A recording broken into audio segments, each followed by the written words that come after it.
tell me if this happens to you. This happens to me all the time. I'll be having that sort of discussion and I'll have all my arguments, I'll have all my reasoning, my rationality ready to go.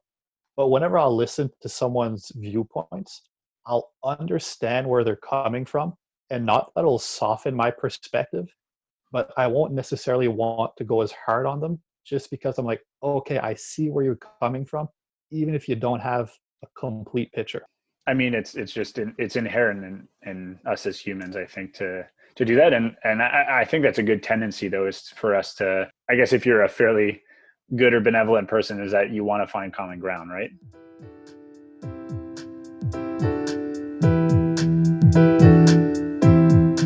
All right. Welcome, everyone, to another episode of Thought Crimes, the podcast where no topics are off limits. If you or I or Jason were able to learn even anything today, then I think we accomplished our mission. Today we're talking about politics, man. So my favorite. that's your favorite. It's like or I guess ideas is the big one. We're talking ideas. I would say I've been listening to you talk about politics for the better part of 15 years now. Like way before I was even interested in it. It seemed always to be one of those things that just kind of clicked with you, that either is your argumentative side, either is your ideological side, but there's always something about politics and overarching themes that you've always seemed to enjoy. Right. Yeah. No, fair. I guess to some extent, maybe less now, but I have liked to not argue, but I have always loved debate. I've always loved open discussion, tough discussions, tough subject matters, all that kind of stuff. But yeah, politics have always been an interest of mine. And I guess it started fairly early on, probably more because of my dad. My dad was in municipal politics. So I did see a little bit of it. Like I understood he campaigned, helped him out with that when I was a kid, all this stuff, so that he could become a city councilor. Eventually became a city councilor and was a deputy mayor as well. So that kind of piqued my curiosity or got me interested into politics. That's the kind of the first real memories I have of what you may call politics.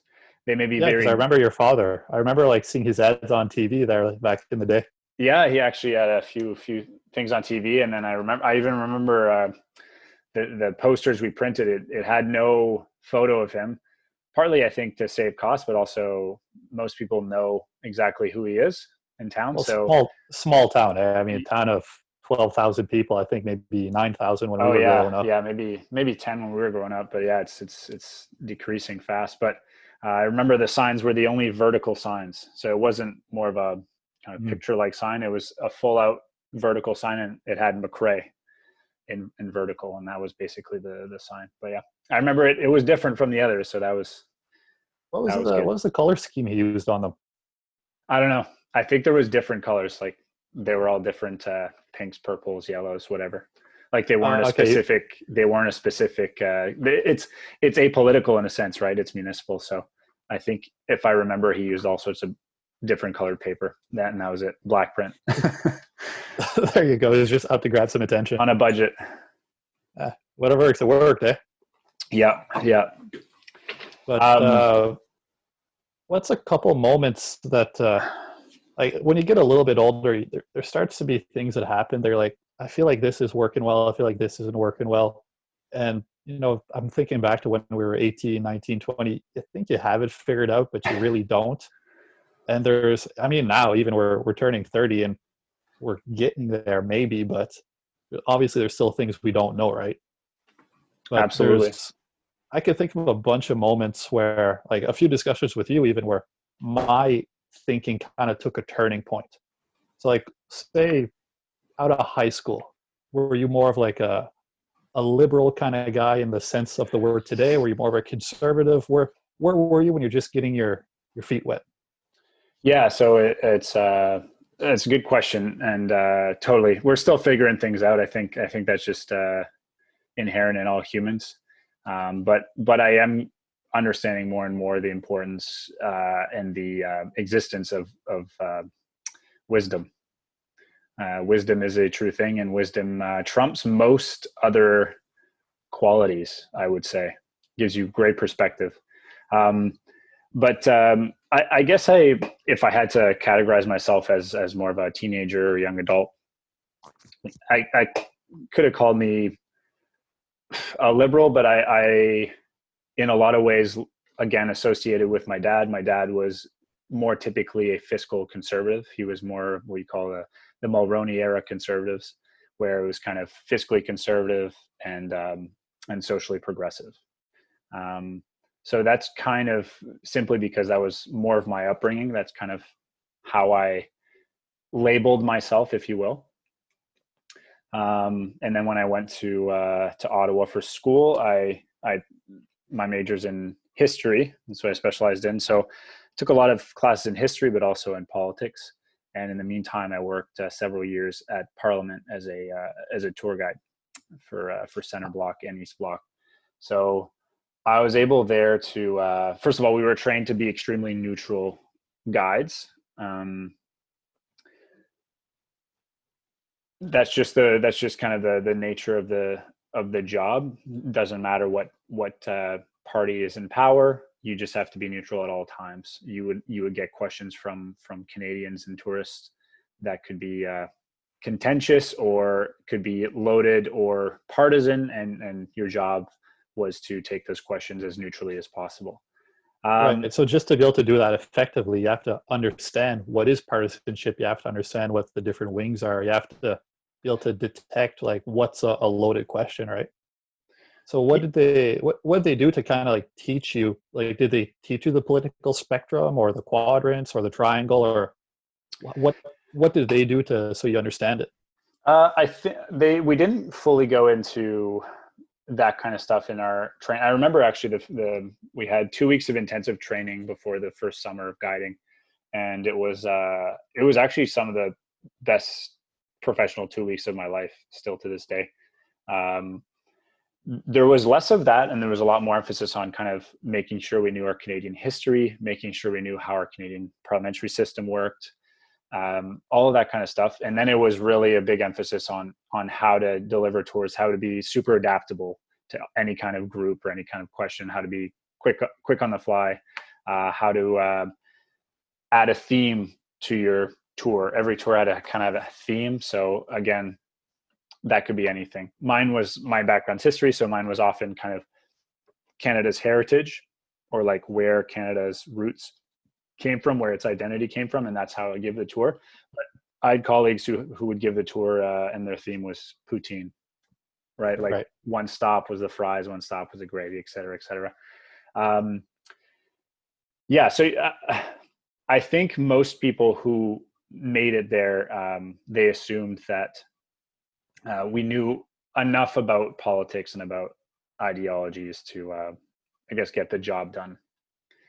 Okay. But yeah, we can delve into the kind of big three you mentioned, the ideologies in a moment if you'd like. Yeah, just side note though, that's been good training for public speaking, like a bit of improv, like following a structure, but still keeping it loose there. Totally. It was absolutely. So you had I remember the hiring process, you had a test. So that was clearly, a lot more history. It was kind of like a citizenship test in a way. And the second part, the most important part of the interview was all this improv stuff. That's really what it was. You basically get to prepare a presentation of any topic you wanted. I did mine on the Super Bowl, like why the Super Bowl is such a phenomena. And basically right as you're about to give the presentation, they say pick from a bag, and then you pick a group out of the bag, and it says, okay, now you're presenting to a group of kindergartners. Have fun. Like, make sure that presentation shows that you're adapting it right now for kindergartners so that they can understand the Super Bowl. And that's what I got. You never know what the tour bus is bringing, right? It could be elderly tourists, could be young tourists, could be a school group. It could be people from a different country. Yeah. You never know what you're going to get on the next one. Yeah. And the one before me was American tourists. So I wish I got that one to explain the Super Bowl. That would have been easy. But I happen Uh, to get a classic kindergartner, so it was but tough, you but I know, got the job. well, that's what I was about to say. If you probably, well, maybe not probably, but there may have been a chance you wouldn't have gotten the job if you would have had the easy setup, because they wouldn't have really seen you stretch and actually go for it, right? Yeah. It might say, okay, he did that well, but it was kind of a gimme to begin with. Yeah. Mm-hmm. When you're in university, I know history was your major and you did languages as a minor. Um, I think I remember you telling me you did quite a good amount of politics too. Like when you're studying at the University of Ottawa, did you notice there was a bit of a bias one way or another? Was there a course load that seemed to be more, axed in one direction? Yeah, great question. Great question. Yeah, let's be honest. There's a pretty huge bias in academia. If you don't see it, you're kind of blind, or I guess you're part of that bias. Not easy to detect. However, I'll give kind of benefit to the doubt to any kid that's going into university. They don't necessarily know that. They've learned what they've learned from high school, maybe, and then they make it to university, and then they learn what they learn at university. And when you're that age, you're a bit You're of a an lot. idealist. Yeah, you're an idealist. Another thing that kind of I look back and I'm a little bit ashamed of it, I guess, is that when you're at that age and you make it to university and then you start learning new things, you get cocky. It's kind of like you figured it all out. You think you know the world. And yes, in a very ideal way, which in the long run just doesn't make sense. Yeah, Adults you much. memorized a couple chapters of a textbook for the first exam of the first semester, right? And all of a sudden, I got it all figured out. Send me to the Middle East.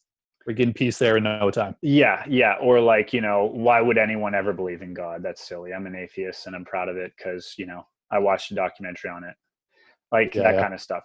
So, but yeah, your question back to the bias, there's definitely a bias. I won't say every teacher, every professor had a bias, but I probably the worst I can remember. It was she was a francophone professor and she taught politics, and this was actually the most basic politics course I took, which was called Introduction to Canadian Politics. And I was like, I'll take it as an elective.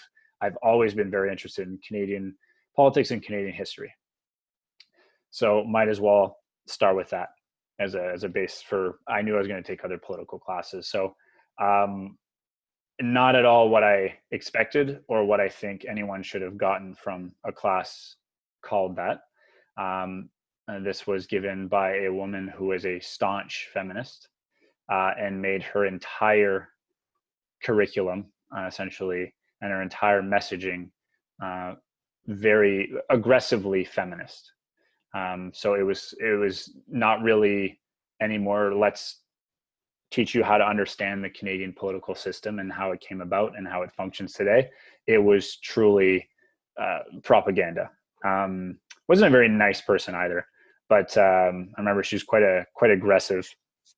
But I remember the final exam was actually a take home, and it was something like 4 or 5 questions that you had to develop, and every question was essentially, no, it was one question, but you had to do it in 4 segments. And the question was something around the lines of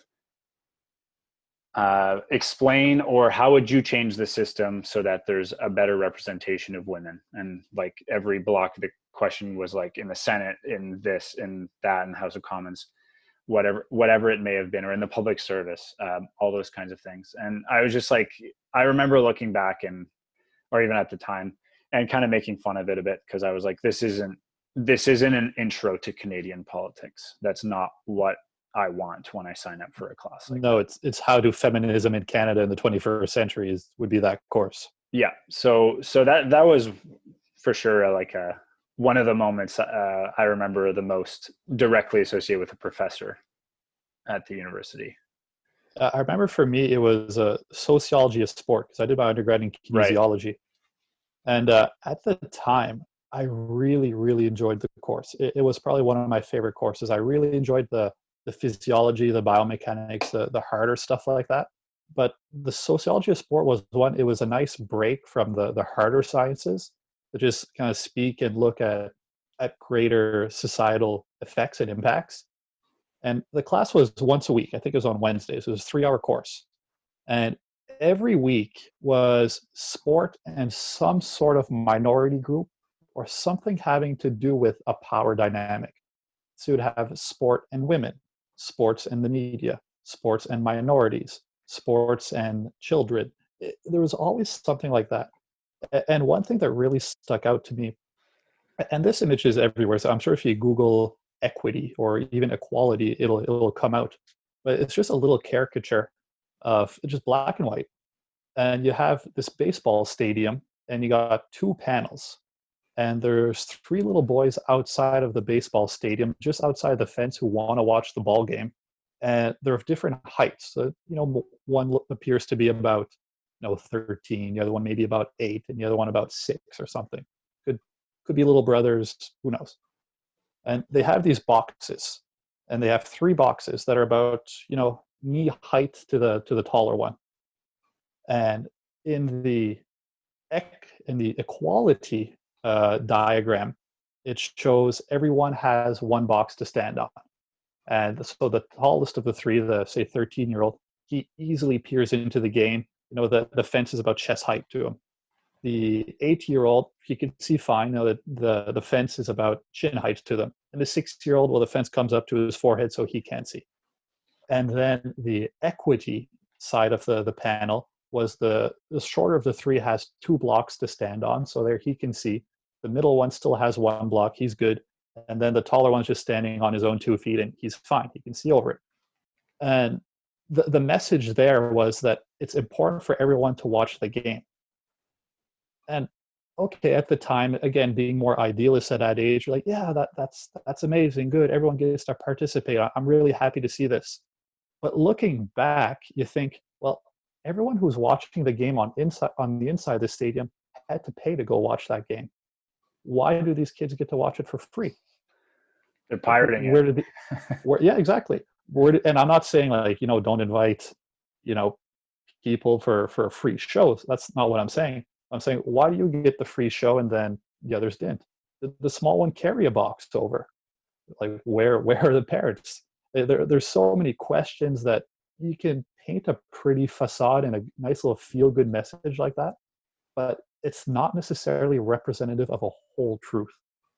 Mm-hmm. And I find when you start to have little things like that are more insidious, it's kind of like the worst lie is a lie that's wrapped in a half-truth. And it's one of those things that, okay, yes, the 3 kids get to watch the game. That's nice. But what's the greater context here? And Mm-hmm. it was a very Marxist class looking at it. It was 100% very, at least socialist, if not Marxist. I don't even know how that has to do with sports, but to me, that's just a diagram they could use for a full out sociology class. But it was a baseball game. Yeah, no, exactly. You just put the theme in it. But But to get back to the main theme, what I really want us to cover today was classical liberalism, classical conservatism, if we can call it that, progressivism, if we have the time, and socialism. Because especially socialism, conservatism, and liberalism is really the interplay we're seeing today. And I think it's important to really define what they are, because I think we now have a distorted view of what those words mean, and a little bit their progression and what they mean. Absolutely. And since you have a little bit more experience in here, I just want to give the floor to you and pick any of the 3 you want and just kind of rifle off with it. Yeah, sure. Yeah, great question. And just kind of stop me or add whenever you want. Sure. I'd start with I guess how I know them, the oldest established ideology, which would be what we call classical liberalism. Sorry. So, and stop me if I go too long here. I'll try to kind of go over all 3 without taking too much time here. But okay, well, give it to me this way. What is classical liberalism? What is conservatism? And what is socialism? If you had me in an elevator for 30 seconds, well, just what are they? Okay. Liberalism's about freedom, conservatism's about order, and socialism is about equality. That's as That's a simple as I can put it. Um, that's a very quick elevator. yeah, exactly. That's the quickest elevator pitch I can give you, but it's also a pretty accurate pitch. It is the core tenet for each of those three. It's Okay. exactly, if you were to draw a triangle, like you said, replace conservatism, liberalism, and socialism by those three words, and that's what you get. Um, Right. So, uh, okay, so liberalism, what does it have to do with freedom? Because now, like us in our Canadian political scene, our two largest parties are the Liberal Party and the Conservative Party. right. The Liberal Party, I mean, freedom, let's be real, is not really their MO. Yeah. I Uh, mean, yeah. Not so much. So, how do you go from liberalism to liberal? Big And L, big what's L liberal party. Yeah. No, good observation there. Classical liberalism, essentially, it's freedom, freedom, freedom, because essentially how classical liberalism came about was essentially there was a conflict between the monarchy, the royalists, and essentially the bourgeoisie, the working class to some extent, so traders, merchants, people like that. And long story short, um, they were tired of being ruled by um, a single appointed power, which they saw more, could be considered a tyrant. Um, so essentially, what happens is in the 1800s, in the 1600s, you have King James the Second, I believe, who tried to essentially take power, and you had the middle class, what you could call today the middle class, I guess, but the bourgeoisie, who opposed this, and this turned into what we call the Glorious Revolution. Glorious because actually it was pretty much a nonviolent revolution where they basically, with the power of people, with the power of numbers and democracy, they kicked King James II out peacefully. And from then on, essentially was implemented a parliamentary system and that where was England. England, exactly, where you basically had to have representation, right? All of your population had to have representation. That representation would then be able to democratically make decisions on your behalf. No longer could a monarch single-handedly do that. They didn't abolish the monarchy, as we all know. We're still, as Canadians, under the same monarchy, but that monarchy does not operate and does not have the right to operate solely as an ultimate power. It actually has to answer to the parliamentary system and Parliament itself. So that's kind of how classical liberalism came about. If you had to essentially give it its main characteristics or tenets, the first one is limited political power, right? So the state should play a very small role. Funny enough, classical liberalism, as I describe it right now, you'll see that it sounds a lot more like libertarianism today. That's Uh, really, if you were to kind of take that evolution of the 1600s onwards and label it today, it's more libertarianism, I would say. So it's very small government. It is still, you want representation. So it's all about electing someone to represent you, and also it's all about the individual. So whereas socialism is the ultimate group think, and conservatism also does very much respect groups, not necessarily all of the group, but they respect a lot of different kinds of groups, like could be the church, the army, the family, things like that.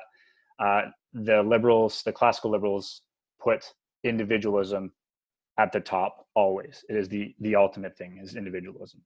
The second, like I said, the second tenet and the most important tenet is freedom, freedom, and more freedom. The third one is equality of rights. So again, even though freedom comes first, it doesn't mean they don't look for equality, but that doesn't mean someone's forced to give someone else another box, like you had mentioned earlier. It simply means it's more of an equality of opportunity, not an equality of outcome, right? So it's more like no one is above the law. That would be one of them. Everybody should be tried the same, should be given a fair trial, all that kind of stuff. And the last one is a free market economy, right? And that's also much more relevant today, but also still pretty libertarian, depending on what kind of libertarian you talk to. But it is the belief in the free economy and the free market, and that's kind of like Adam Smith said, if you basically just let it work out itself, it will work out, because all individuals working to better and enrich themselves will in fact make society better and richer. And to an extent, I think we've seen that come true in the last 400 years with the Industrial Revolution, and GDP is just blowing up everywhere, and poverty having been, there's still poverty around the world, but it's diminished at higher rates and more consistent rates than any other time in human history. No, and I think it's really hard to argue against that. I assume an extension of that would be private property. Yeah, you do have private property as well. Okay, correct. So how would that contrast to, say, socialism? Because it seems like the most diametrically opposed to liberalism, or if you want to call it libertarianism today, if you can permit that leap. Yeah, funny enough, what it's switched to today, if we look at those three major ideologies, is that you kind of have on the left, you would call socialism. In the center, you'd have more liberalism. And on the right, you'd have more what you call conservatism, which is funny enough because it's a lot better to represent as a triangle, because they all have things in common and they all have things that oppose themselves very much. But you're right. Classical liberalism and socialism are very opposed to each other. Basically, socialism is the belief that it's essentially or at least let's take Karl Marx's take on it, is that he thought that eventually the lower class, the workers, would get ticked off enough with the poor working conditions and the small wages that they would actually revolt, right? They would take over the industry, manufacturing. They would kick out or kill essentially the bourgeoisie, or the owners, the entrepreneurs, and eventually it would lead to, well, ultimately the goal was communism, which would be a complete public ownership of everything. Private property, actually in the definition, would not exist. There'd be a complete abolishment of private property as we know it today. Right. So that's more socialism, and if you go into it, it's ultimately communism. The big issue with socialism, or again, a certain communism or socialism, when taken to a far enough extent, is that it cannot. It seems like the logical conclusion of socialism is communism. Yes. If you really follow the logic of it, it will inevitably lead to it. Because Correct. when you start taking control to uplift a certain group, you're by default creating another group that's the next most impoverished or the next most repressed, if you will. So then you have to grab a little bit more control to elevate them, and then you just continuously create more and more groups. Yeah, correct. In fact, you could say the more recent type of socialism, that would be one of their tenets, is that they put a lot of importance and emphasis into minorities or the disadvantaged, because to an extent, that's kind of how Marx saw it with the working class, and then the owners. But that was ultimately, if you look at his works, his doctrine is socialism was just a temporary means to get to communism. And okay, so it's communism with extra steps. Correct. And even himself says that communism comes about by revolution, right? There's no other way to get to basically stripping everyone from a lot of their rights, and basically taking away all private property. There's no way that's ever done well or peacefully. So by definition, it essentially needs a violent revolution. And that's a So huge so problem. let's And we've seen it in history. We've seen it happen several times with the Soviet Union. Now it's Mhm. China. It leads to tens of millions of deaths, if not more. Yeah. And let's call a spade a spade. We're definitely more on the classical liberal side, if not libertarian side, than we are to the socialist. I'm talking about our Mhm. perspectives, you and me. So since we're both bigger on freedom versus control, if we want to hold up a mirror to our preferred ideology, is there such a thing as too much freedom? Yeah, good question. I think there is. I think there is to an extent. With insane freedom comes a lot more possibility of kind of safety goes out the window, right? Um, Rules go out the window, customs go out the window. So I think there is a balance. I always think freedom typically as a concept is a good thing, but yes, there is such a thing as too much freedom. And that's where you kind of get conservatism, and that's where it comes into play. And you could say it's almost a nice middle to both the ideologies I just talked about, where their core tenet is order, right? This idea of conservatism or classical conservatism comes from mainly from a man named Edmund Burke, and he was a parliamentarian, he was an MP in Britain. And basically, during the French Revolution, he saw the bloodshed of the French Revolution. He at least saw the beginning. And while that was taking place in France, where you had the massive, again, you had the lower class, if you will, try to abolish the monarchy, eventually succeed at that. But through a lot of bloodshed, through a lot of purges, a lot of snitching, like the French Revolution was pretty nasty. He observed this from England and wrote kind of the first big documents or thoughts on conservatism. And basically, he put a lot more value into things that the French Revolution did not value, such as the monarchy to some extent, because it had some order, it had tradition. The church, same thing there. The family, all that kind of stuff. And he actually predicted that a revolution like that, or any quick change in a massive system that is a federal government, cannot happen. If it happens quickly like that, there will be bloodshed. There will be insane violence, and there will be in many cases dictatorships. And that's And exactly what happened with Napoleon Bonaparte, and do then you think wars that's an ensued. extension of human nature where we're somewhat creatures of habit and we like structure to a certain extent? I think we inherently like freedom to a certain extent. And when you kind of pull the rug out of what is and replace it with chaos, in the sense, I think the French Revolution, because Yeah. yes, Napoleon came from the ashes of the French Revolution, but it wasn't necessarily the next day. So there was a lot of time for. Mhm. Uh, uh, Yeah, the French I Revolution was like what, almost 10 years. So it was a good while, something like that, and I think that's where they came up with their liberté, fraternité, égalité. I think that's where they came up with their three core tenets. But it still took a little bit of time, if I'm not mistaken, until they kind of ironed it out. So it's like you say, it leaves a lot of room for chaos, for dictatorship, for a lot of social unrest. correct, yeah. And that's why if you look at us as humans, yep, we do like order to an extent because we are creatures of habit, like most creatures. Um, but we do like our freedom, like most creatures, and we also are social beings. So there's always key tenets to each ideology that are important to keep in mind. But yeah, no, totally.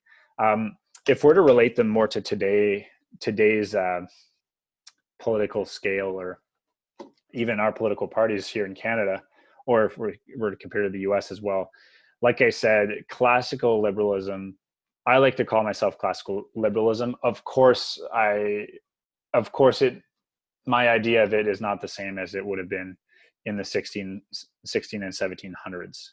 The world has changed. However, I would probably call myself today more of a libertarian or classical conservative, or classical liberal, sorry. Um, So if when you look at the parties of today, uh, let's take three of the five main parties in Canada, and if we have time, we'll dive into the other two. You have the Liberals, the Conservatives, the NDP. I guess six if you want to count the Bloc Québécois also. Mm-hmm. But if you look at the Conservative Party and the Liberal Party and the NDP, how would you say they line up with the values of classical liberalism, conservatism, and socialism? Yeah, so I'd say there's not that much liberalism and conservatism left in Canada. That's what I would say. If you truly look at the definition of those two things, typically what people will say in Canada, the liberals are liberal, the conservatives are conservative, and the NDP are socialist. Now, I would say in Canada, we are all very much a democratic socialists. That's what we are in Canada. We have universal health care. We have welfare. We have insurance. We have all of these things that are by definition socialist programs. I would say through the years we're much less conservative by definition and much less classical liberal by definition. When I say less conservative, often you'll hear people say fiscally conservative and socially conservative. So when I say we're less conservative, is it either of those, both of those, or do they vary in their intensity? Yeah, so like I said at the beginning, I remember my father describing himself more as like a Mulroney conservative, which you would say is typically more socially progressive, so less socially conservative and more socially or fiscally conservative. Sorry. So yeah, that would mean essentially you're less likely as a government to, and as individuals, I guess, to give your money away to the government for it to be redistributed. Say that 3 times fast. And socially conservative would be things like being very traditional, putting a lot of emphasis and believing very much in values like the family, church, religion. Even to an extent, conservatism also comes with nationalism, right? That's a group as well. Your country is a group. So being proud of your country, making sure that country keeps the values that you value. So making sure it has borders, making sure those borders are enforced, believing in your military, respecting the army. That's another group that is traditionally part of what makes a state a state. So conservatives in a way are very status quo. But through the years, there's definitely been a massive softening of conservatism. And I would say even, especially in Canada, because that's what we see day to day, when someone's described as a social conservative, I would argue they're barely a social conservative. And oftentimes it's used as a slur to denigrate them because someone else doesn't believe in what they believe in, right? Someone Right, could say, because I believe in life. I'm not really comfortable with abortion, for instance, and right away that's like, oh, you're way too socially conservative. It's just like, so in Canada right now, it seems like we slid left quite a bit over the last decade at least. Like the example you just said, if you say you're pro-life versus pro-choice would be one of the talking points of the left versus right debate. It always seems like you're not really supposed to hold the right, and I don't mean right as in correct, I mean right of center point of view anymore. Yeah, no, Um, I agree. It seems a lot less socially acceptable to believe in anything that is by definition or even adjacent to conservatism. so you think of the genders, the pronouns, um, the new. I don't think this one filtered all the way through Canada yet, at least not enough, so we got a good feel of it. But the Cuties documentary movie that The came cuties out on movie, that, yes. yeah, that flaming pile of whatever that is. Yeah, it's pretty uncomfortable. That's uncomfortable. Yeah. That's that's a little too left for my taste. So would you say that's because there's a lack of conservatism in our society?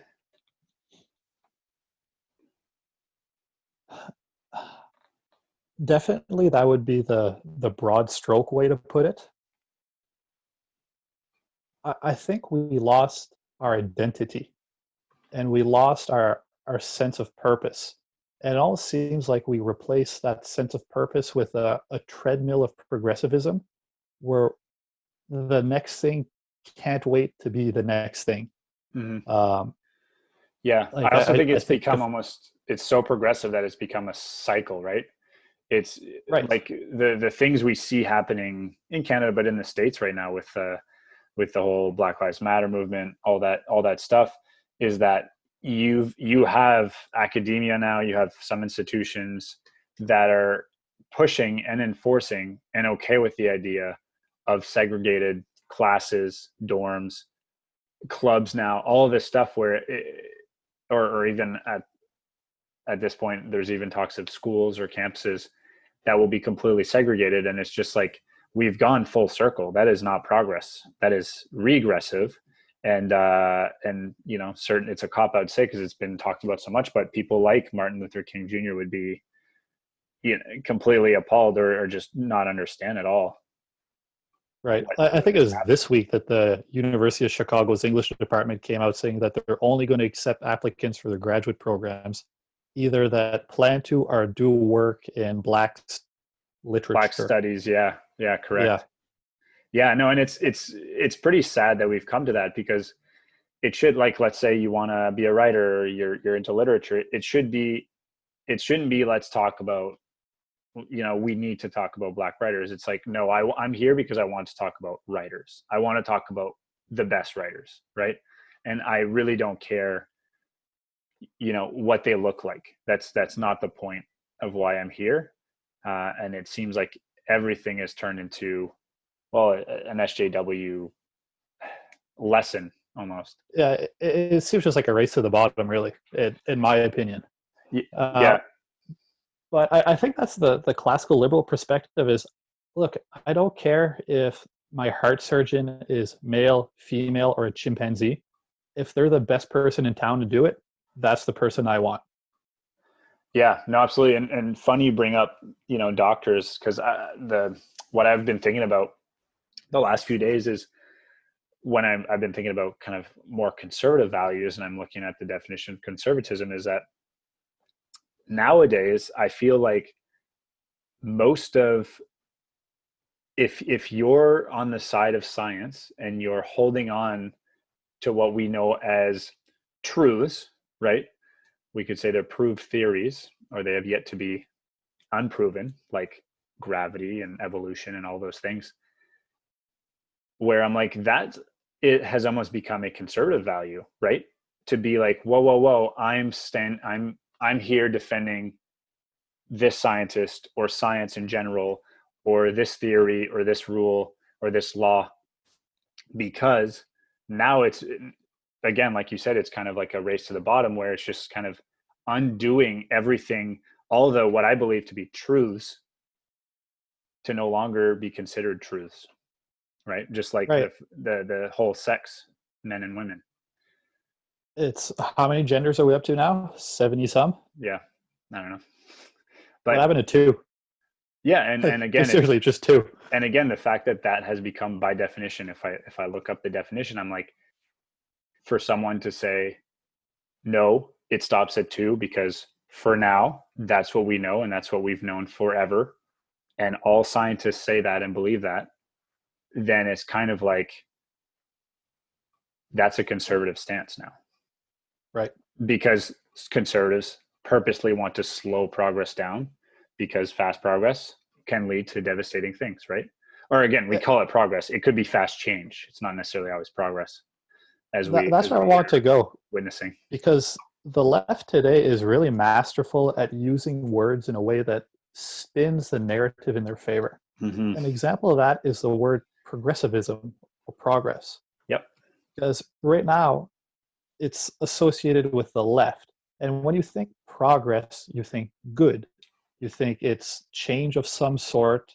It's the black box, but the outcome is better than what came into the black box. And it seems like now the progressives, like even when you say it that way, like if you just take it at face value, you're thinking, well, that's a good thing. Yep. But it,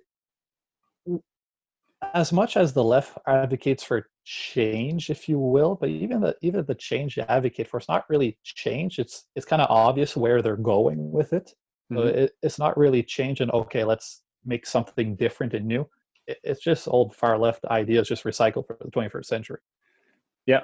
But when you have progress, you by definition must have change. But all change is not progress, but all progress is change. So when you look at the conservative standpoint and you say you want to slow progress, it's really easy to say, well, get that stick out of your rear, like progress is a good thing, let's go this way. So and sometimes that is good. True, of course. Right? Everything's contextual, everything is case by case. And Right. I'm kind can't of draw an glad, absolute. I'm kind of glad we did separate church from state, and then science was able to flourish on its own, and we were able to prove a bunch of things. But no, totally. Some things. It seems like there's a co-opting of. It just seems like there's a co-opting of language in the favor of the more left-leaning institutions that pull everything in their favor. Yeah, that's because left institutions have controlled culture for the last close to century, right? They've controlled Hollywood, they've controlled academia, they've controlled the public service for the most part. They've controlled the mainstream media. So all of that is what controls language, right? Is what shapes language, is what shapes culture. There's definitely some sneaky things happening with language for sure. And I was talking to my wife about it, is that it's oftentimes it's not even about the word or the words they're trying to change or adapt to. At the end of the day, it's often about control, right?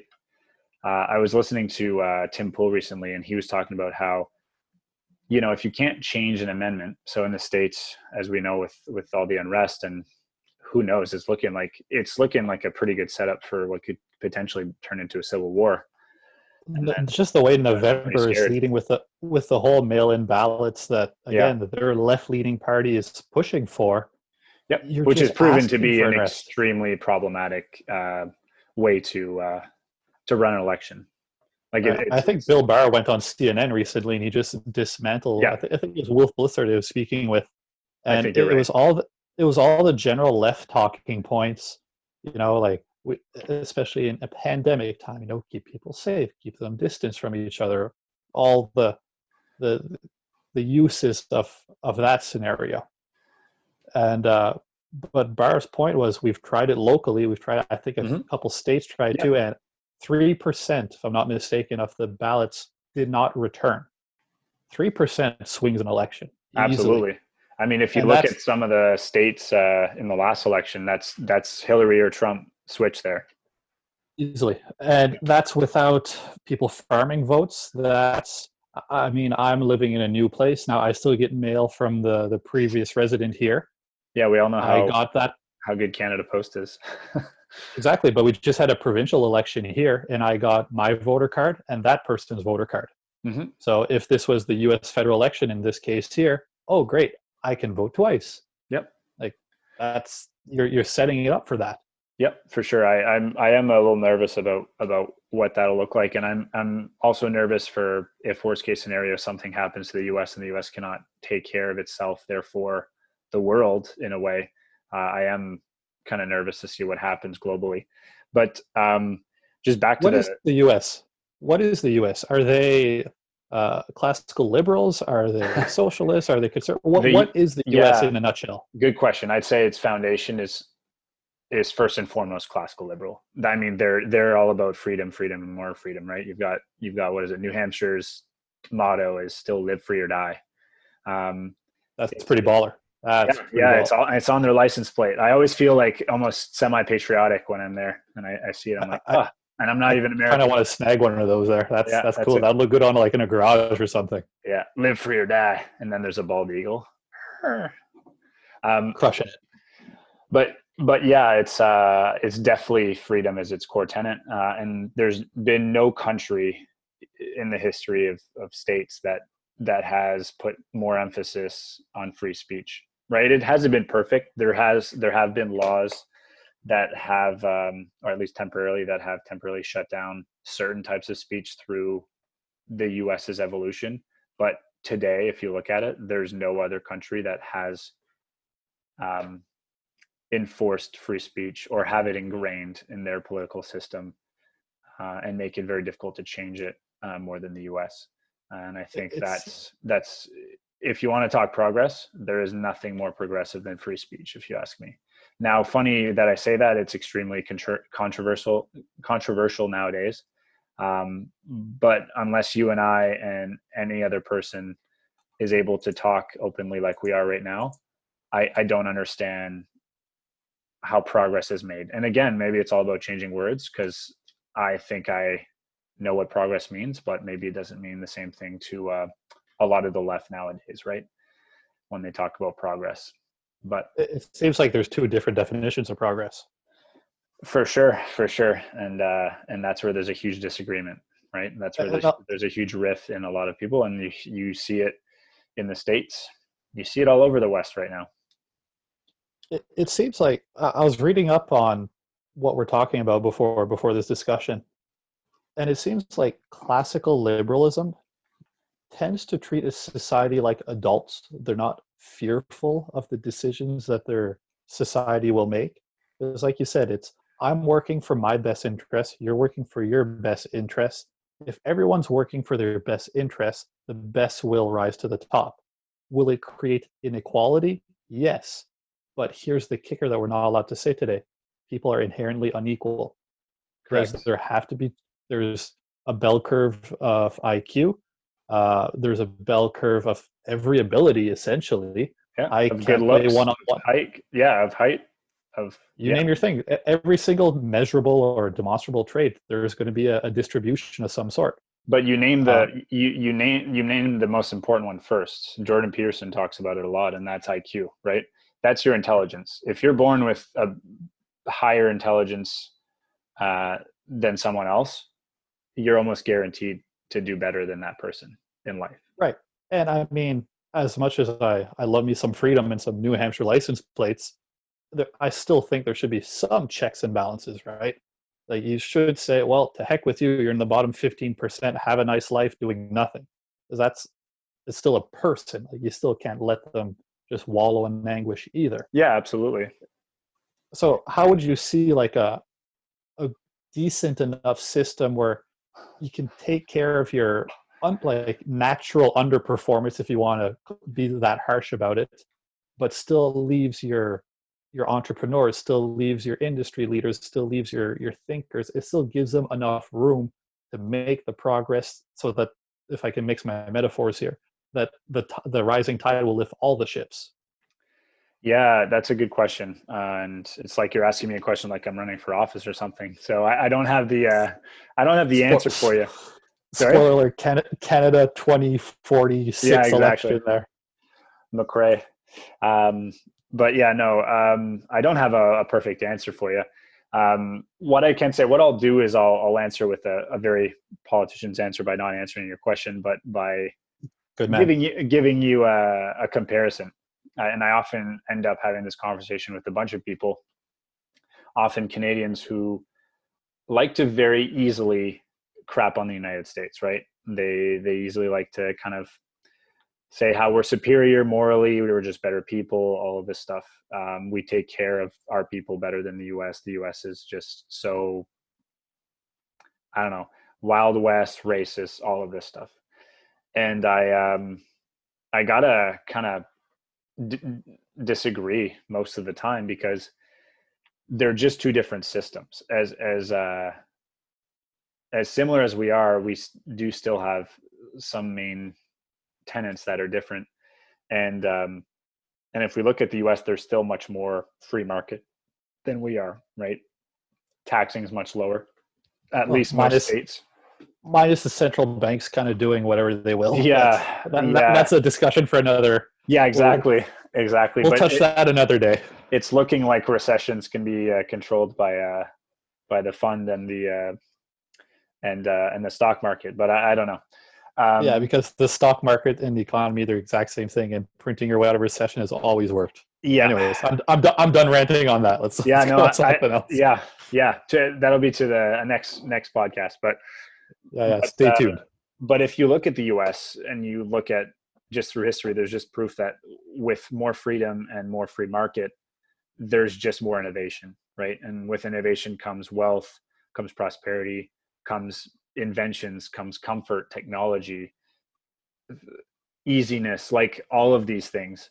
And I just think it's very intellectually lazy to always be like, oh, well, the states suck. And it's just like, well, if the states weren't what they are and what they have been, Canada would be looking a lot different, right? A lot of the world would be, because we have yeah, we have a military of 60,000, I believe, in yeah, a country of 36 million. I think we're at yeah, now, and the yeah, U.S. 37, like is, that. yeah, in that neighborhood. And And the the U.S., U.S. I is think, 330 it's million, not more than that. I thought it was. maybe Yeah. 340. Okay. I thought you meant the military. I thought you were going to say thousand. Oh, I sorry, think, I meant the population.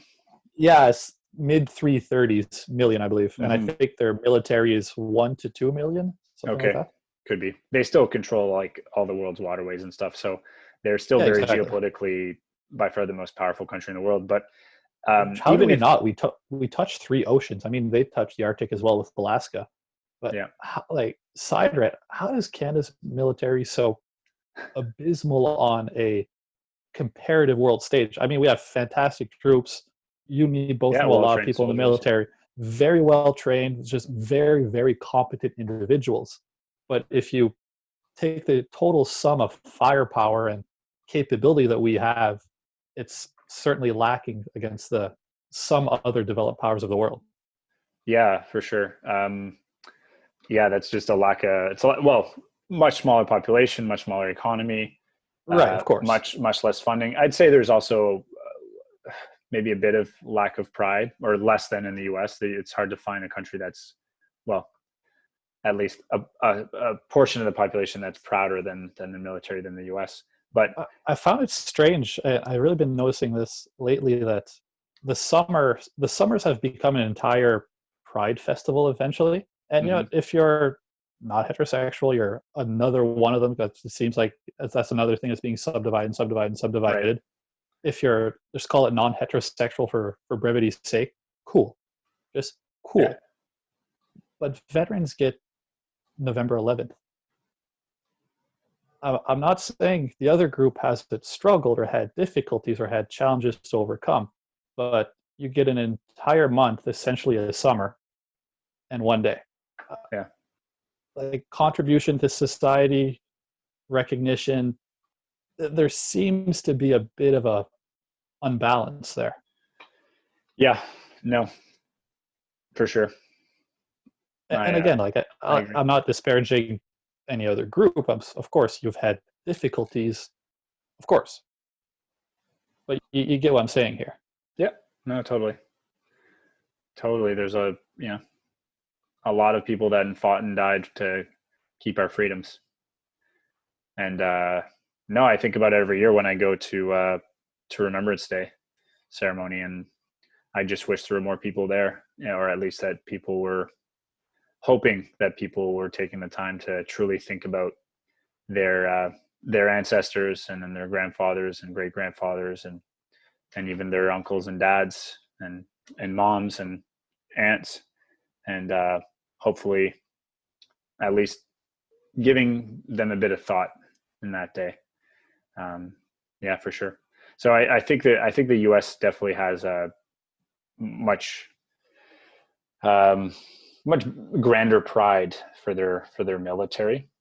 But I would say, even if you exclude, like, let's not talk about like geopolitical issues or conflicts, is that if we didn't have the United States sheer size and innovation and freedom, the world would be very different. Not saying there weren't some great Canadians that invented great things, but I mean, a lot has come out of the U.S. in the last century, right? Um, 100%. So does it mean there's no disparities? No, of course not. But does it mean that global GDP because of it has gone up? Does it mean that some democracies and free market has been implemented and developed in other parts of the world? Yeah. Has that helped? Typically, yes. I do see it as a greater good in general, and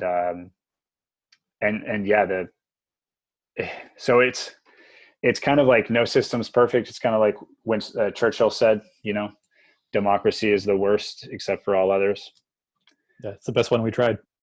Yeah, it's the best one we tried of all the other ones that have been tried, and I would say by far. So where do you see the next, say, 10 years in Canadian politics? Which way are we going? Yeah, that's a good question. There's definitely, I'd say in the West altogether, there's a huge division, right? You could call it the left and the right. And it's where do we go from here? You've had a lot of the more right folks staying very silent because again, they don't control culture.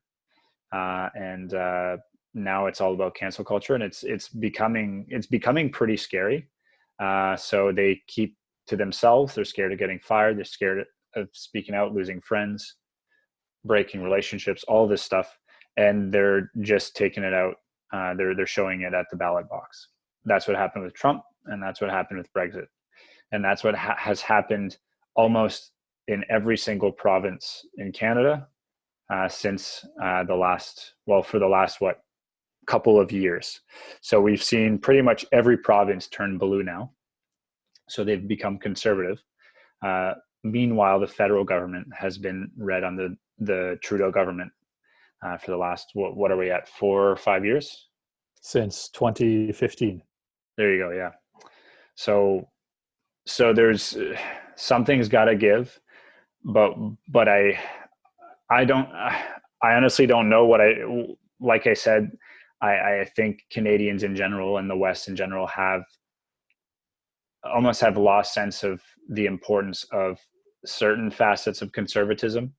And I think we will go further left and we will lose further traditions and values and lose further, put further or lesser importance into things like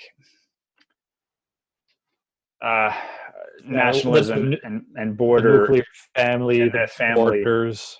And I think there'll be even more of a spiral until something more grandiose happens, as it always happens in human history, which is sad and catastrophic. But that's kind of how I see things playing out. I'm not saying Canada's going to be a bloodbath, but I don't know. I've found for years now that it's hard to express any other opinions in Canada that aren't the status quo, that aren't very kind of liberal elite or left leaning or academic or public service type. And if you don't, then you're frowned upon, right? Or more than frowned upon at this point. And even the discussion we've been having, like we've been careful in our speech, but at the same time, if you were to take snippets and to take them out of context, you could very easily say, like, look at these far right guys, right? When that's like not even close. No, of course not. Not even close at all. But yeah, you could take anything out of context. That's another thing, man. Context. Holy shit. Nowadays it's like it just doesn't matter. Well, it's almost, it doesn't matter because they purposely don't make it matter, right? Does it fit X narrative? Yes, no, we'll make it fit. Yeah. So how do you see Canada playing out in the next 10 years? Similarly or no? Well, obviously, I wish we were more right of center in our values. I think the direction we're headed in right now is self-destructive and unhealthy. I think a vast portion of the Canadian populace is still under the spell of socialism, in the sense that if you read socialism on paper, sounds great. You have it in practice, or at least democratic socialism. Yeah, correct. And I think that for, I don't say the ignorant masses, but the people that maybe don't take the time or put in the effort to really read up on their history, read up on their different political ideologies, who just catch the headlines and maybe whatever CBC happens to be saying today, which again, we can go into CBC if we want. Could do an episode on that. Oh, yeah, seriously. Man, I can't, I just can't anymore. I just Yeah. can't listen to CBC. Yeah, well, it's like CNN, like the fact that for years they pretended is even a generous word to be the nation's unbiased news is just, it's disturbing. It's lunacy. It's just lunacy. Yeah. But I think where I see, to your point, where there's enough conservative push in on the provincial level, I think you have a fight. If you're to elect a conservative government, not that that's the be all end all that fixes everything, because it won't. You need a change of core values. You need It has to be cultural. It has to be cultural. The government almost doesn't matter. Yeah.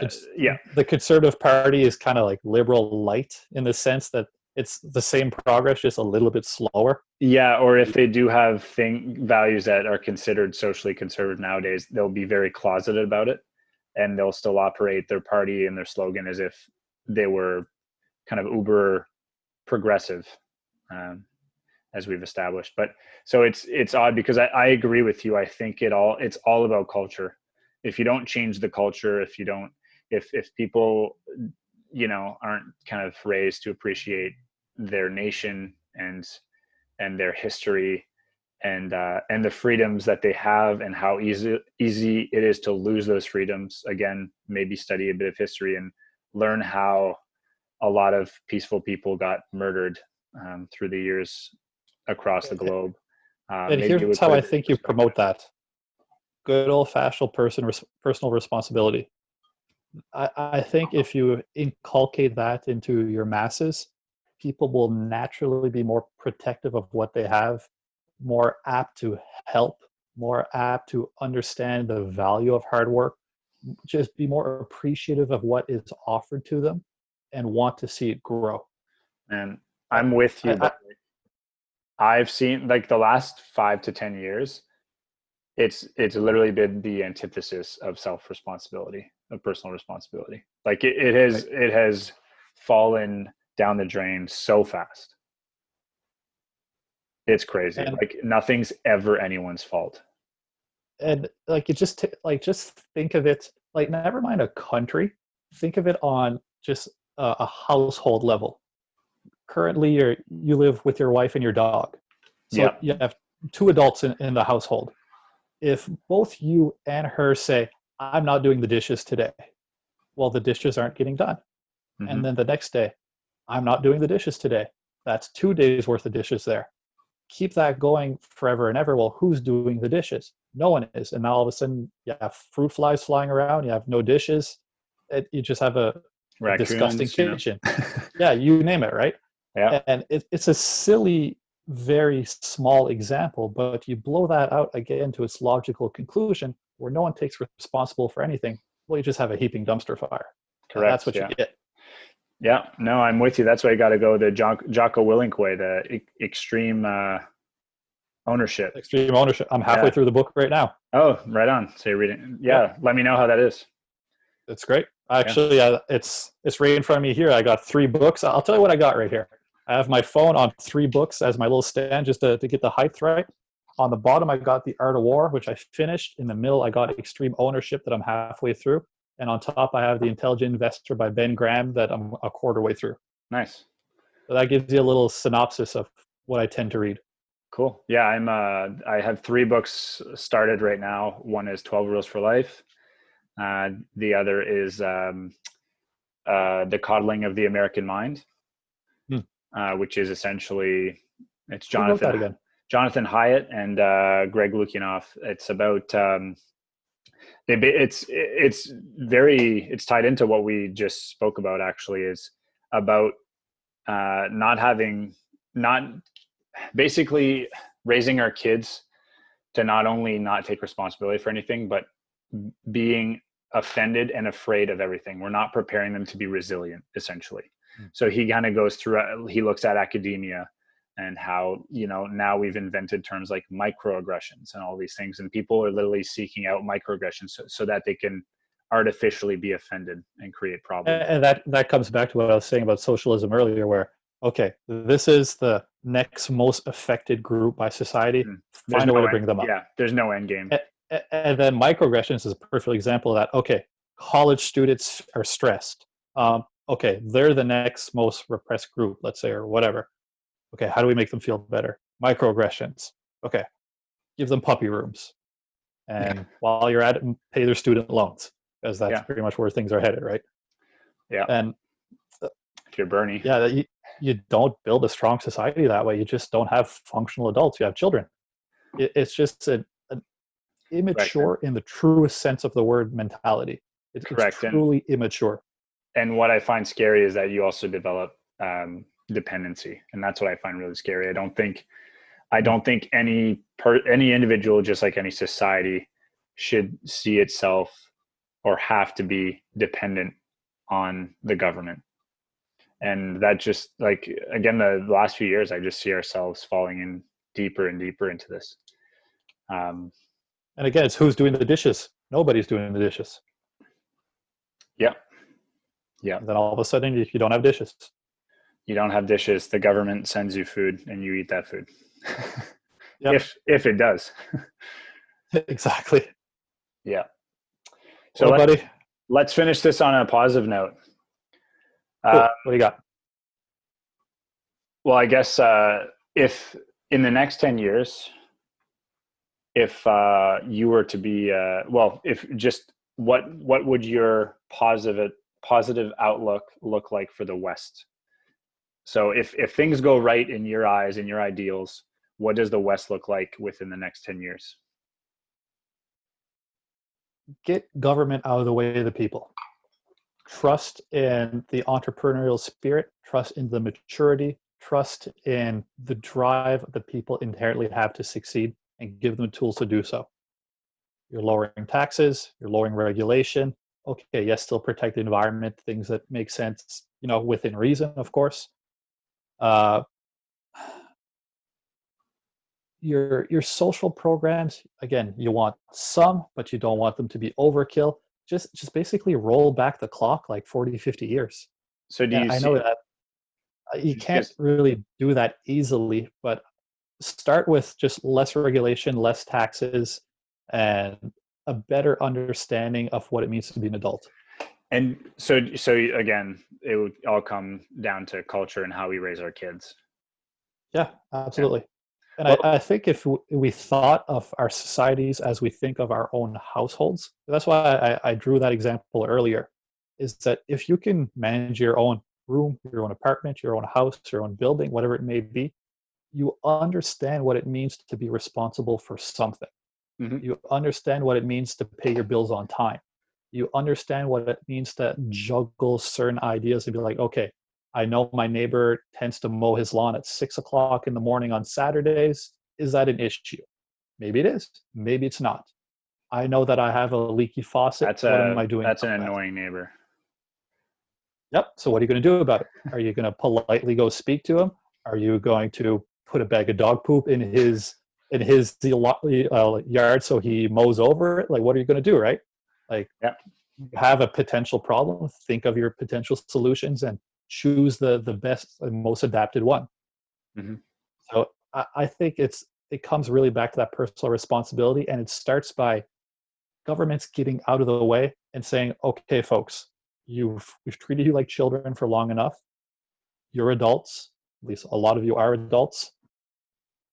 Do what is best for you. Just simple that. Just take a little step back. Yeah. Get rid of some taxation, get rid of some regulation, make it easier for entrepreneurs to start businesses, make it easier for people to hire other people, make it easier for people to express controversial ideas. Because as free as we like to be, a lot of ideas aren't free to be expressed. No, and that's a problem. So that's how I see a beginning of a cure. Okay. Yeah, how about you? Similar, but I guess how does that happen?